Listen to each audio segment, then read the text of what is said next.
अच्छा भाई, अब यहाँ पे आप लोग तवज्जो से सुन लीजिएगा आपने करना क्या है। तो यहाँ पे लिखा हुआ है using slope prove that are the vertices of the right angle triangle. भाई सिंपल है, आपके पास मैं एक ट्रायंगल बना लेता हूँ। ट्रायंगल पे तीनों वर्टिसेस डिफाइन है, और बना लेते हैं ट्रायंगल। तो पहले यहाँ पे एक ट्रायंगल फॉर्म कर लेते हैं। ट्रायंगल के तीनों वर्टिसेस मैं लिख लेता हूँ।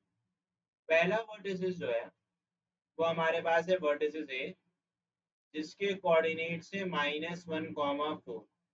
अच्छा, अगर मैं दूसरे वर्टिसेस की करूँ बात, तो वो बराबर है -3, -6 के। और अगर मैं तीसरे वर्टिसेस की बात करूं तो वो बराबर है 3, -2 के।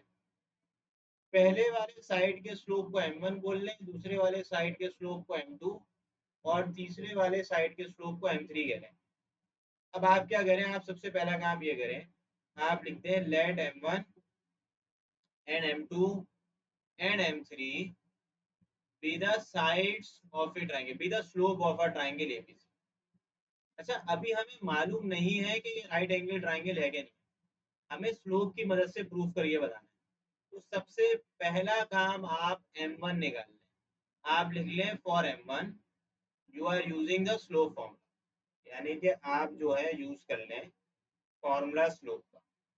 अब जब आप इसको यूज करेंगे तो भाई मुझे बताएं, m1 का जो फॉर्मूला आपके पास होता है वो है y2 - y1 over x2 - x1।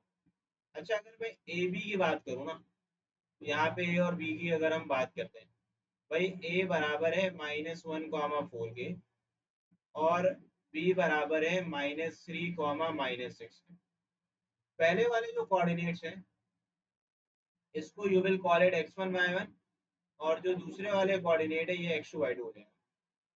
यहाँ से अगर मैं m1 कैलकुलेट करता हूँ तो ये हो जाएगा -6 माइनस का 4, और ये क्या हो जाएगा -3 प्लस का 1। तो दिस विल बिकम -10 ओवर -2।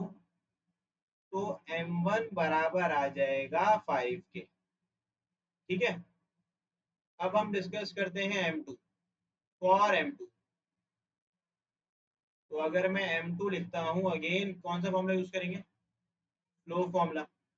यहाँ पे हम लिखेंगे using m2 is equal to what, y2 - y1 upon x2 - x1। अच्छा ठीक है भाई, अब b और c के कोऑर्डिनेट्स देखो, b तो वैसे ही रहेंगे -3, -6। रही बात c की, तो c बराबर है 3, -2 के। तो c की जगह मैं लिख लूंगा 3, -2। भाई अगर मैं m2 को लिखता हूँ तो ये बराबर है x1 y1 के, और ये बराबर है x2 y2 के। तो y2 - y1, तो ये हो जाएगा -2 प्लस का 6, x2 - x1। तो मुझे बताएं ये क्या हो जाएगा, 4/6। तो m2 का आंसर क्या आ जाएगा, 2/3। अब मैं कैलकुलेट कर लेता हूँ m3। अब मैं यहाँ लिख लेता हूँ फॉर m3, यानी कि यहाँ हमने लिख दिया for m3, again you are using the slope formula. तो अगर मैं m3 को कैलकुलेट करूँ, तो m3 is again what, y2 - y1 upon x2 - x1। भाई मैं c और a को लिख लेता हूँ। c बराबर है 3, -2 के, और अगर मैं यहाँ a लिखता हूँ तो a बराबर है -1, 4 के। ठीक है, ये मैंने लिख दिया। ये आपका हो जाएगा x1 y1, और ये हो जाएगा x2 y2। यहाँ पे मैं m3 लिख लेता हूँ। ये हो जाएगा 4 + 2 -1 - 3, 6/-4। तो दिस विल बिकम -3/2। अब मुझे तीनों स्लोप को देखते हुए ये बात बताओ, m1 m2 m3 तीनों निकल गए, तो क्या कोई दो स्लोप एक दूसरे के रेसिप्रोकल आ रहे हैं, m2 और m3? तो आप m2 और m3 को रेसिप्रोकल देख रहे हैं ना एक दूसरे का। तो आप ये कहें, since m2 multiply by m3 जो है वो -1 के इक्वल। m2 बराबर है 2/3 के, m3 बराबर है -3/2 इक्वल टू -1। 2 से 2 कैंसिल, 3 से 3 कैंसिल, तो आप लिख देंगे -1 इक्वल टू -1। जब भी किसी भी दो साइड के स्लोप एक दूसरे के नेगेटिव रेसिप्रोकल होते हैं तो वो दो साइड क्या होती हैं, परपेंडिकुलर होती हैं। तो आप ये बोलेंगे भाई कौन सी दो साइड परपेंडिकुलर है। अब सुनो, M2 और M3 रेसिप्रोकल आ रहे हैं ना, इसका मतलब साइड BC जो है वो परपेंडिकुलर है साइड CA। तो आप बोलेंगे सिंस,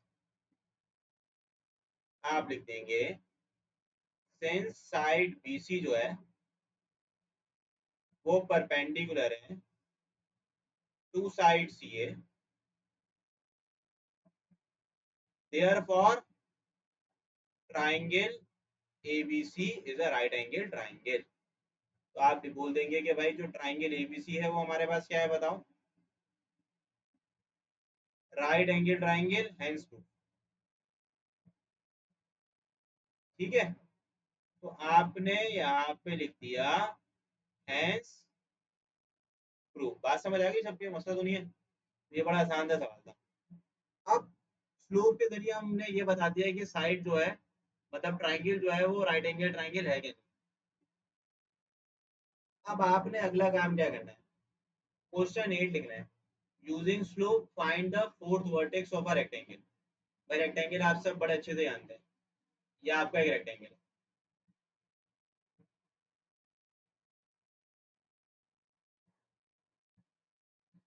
भाई वर्टिसेस ए के बारे में बात करूं, वो बराबर है 0, -1। वर्टिसेस बी क्या है, 4, -3। वर्टिसेस सी कितना है बताएं,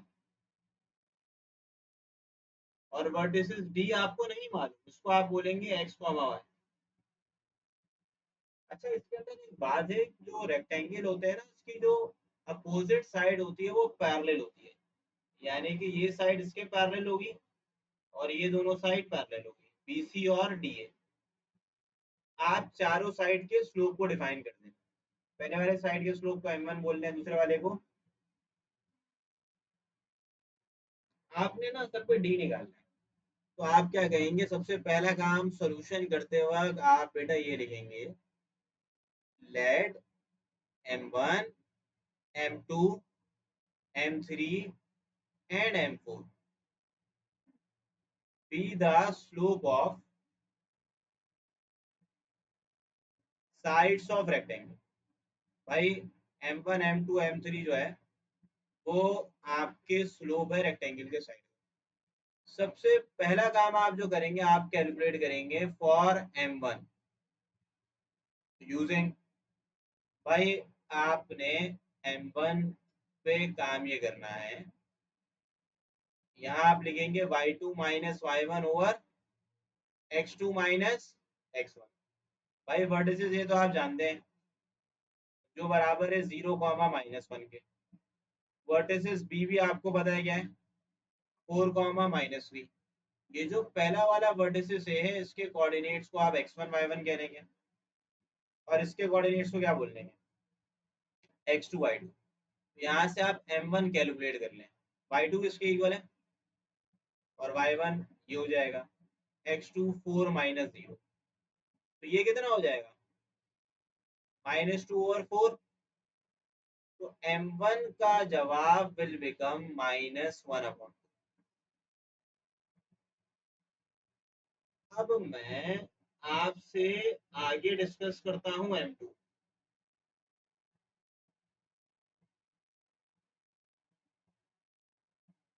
m2 के लिए लिखेंगे यूजिंग स्लोप। भाई m2 किसके इक्वल हो जाएगा, ये m2 आ गया।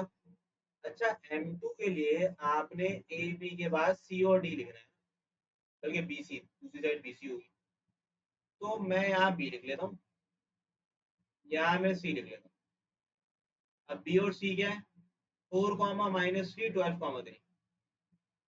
यहाँ आप लिख लेते हैं 4, -3 और यहाँ क्या आ जाएगा, ये क्या हो जाएगा x1 y1 और ये क्या होगा, बस वैल्यूज पुट करनी है।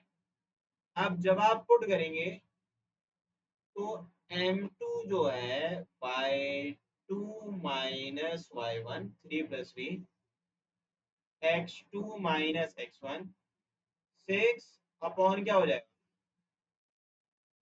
6/8 कितना होता है, ये m2 आ गया।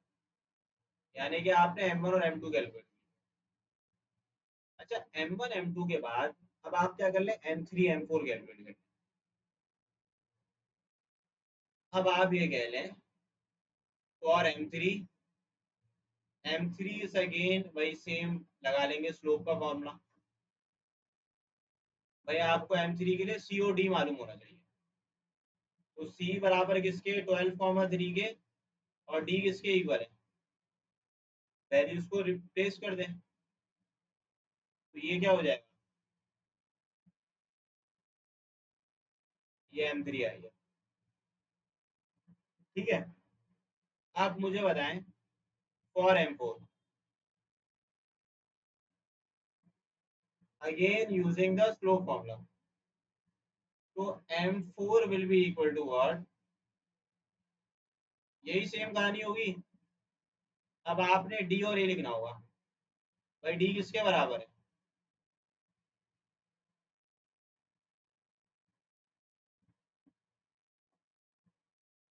तो ये हो जाएगा आपका 1 + y और 0 - x, क्योंकि ये हो जाएगा x1 y1, ये हो जाएगा।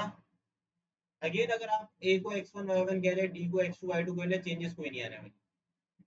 -1, सॉरी फिर गलत करना मैंने, फिर हो जाएगा -1 और ये हो जाएगा -1। दोनों में से अगर मैं माइनस कॉमन निकाल लूँ ना, तो ये बन जाएगा 1 + y/x। अब क्या करोगे देखो, अब आप ये कहेंगे according to definition of rectangle, according to definition of rectangle, rectangle की डेफिनेशन के मुताबिक सबसे पहला काम आप ये बोलेंगे, सिंस लिखेंगे, सिंस साइड ए बी जो है वो किसके पैरेलल है बताएं, साइड ए बी जो है वो पैरेलल है सी डी के। तो आप बोलेंगे भाई यहाँ पे m1 और m3 क्या हो जाएगा, सेम। m1 किसके बराबर है, -1/2, और m3 बराबर है y-3 x-12। अब यहाँ पे आप इसको ऐसे लिख लें, -x + 12 is equal to 2y - 6। तो अगर मैं यहाँ से x को आइसोलेट करूँ ना, x बराबर हो जाएगा 18 - 2y के। तो आपने पहली कंडीशन से पहली इक्वेशन बना ली। भाई m1 और m3 क्योंकि पैरेलल थे, इसकी वजह से, मतलब ए बी और सी डी पैरेलल थे, उनके स्लोप बराबर हो गए। अब कौन पैरेलल होगा बताओ, बिल्कुल आप ये बोलेंगे सिंस साइड बी सी जो है वो पैरेलल है टू साइड डी है क्या ना, देयरफॉर आप बोलेंगे m2 और m4 बराबर हो जाएगा। अगर मैं आपसे पूछूं m2 किसके इक्वल है, तो आप मुझे बड़ी आसानी से आंसर कर देंगे कि भाई वो तो 3/4 के इक्वल है। मैं आपसे पूछूं m4 किसके इक्वल है, आप बोलेंगे 1 + y/x। अब इसको थोड़ा सा आप लिख लें इस तरीके से। अब आप क्या करें, x की वैल्यू तो आपको पता है, x बराबर था 18 - 2y के। ये देखो x किसके बराबर था, 18 - 2y के। तो मैं x की जगह लिख लेता हूँ 18 - 2y, और यहाँ पे ये वैसे ही रहेगा। तो ये हो जाएगा 54, और ये क्या हो जाएगा,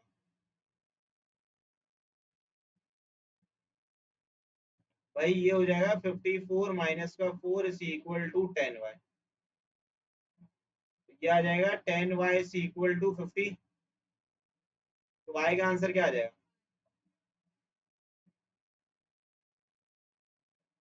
अब आप आखिरी काम ये करेंगे, put this y equal to 5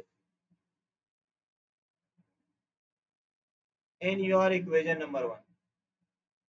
तो इक्वेशन 1 में पुट करेंगे तो क्या होगा 18 minus 2y, तो x will become 8. Therefore जो वर्टिसेस d आएगा वो क्या आ जाएगा 8 कॉमा,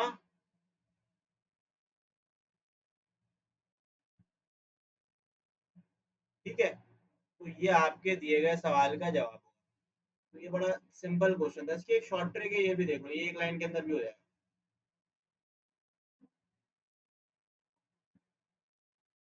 भाई अगर मैं शॉर्ट ट्रिक की बात करूँ ना, कभी भी फोर्थ वर्टेक्स बोले ना कैलकुलेट करने के लिए, तो उसका फॉर्मूला मैं आपको डायरेक्ट बताता हूँ, x1 plus x three minus x2 और y1 plus Y three minus y2। सवाल सॉल्व। अब मुझे बताओ x1 कितना है, आप ये रहा x1, x3 कितना है और x2 4, y1 कितना है -1, y2 कितना है और y2 कितना है, y1 है -1। अब मुझे बताओ यहाँ पर y1 जो है वो -1 है,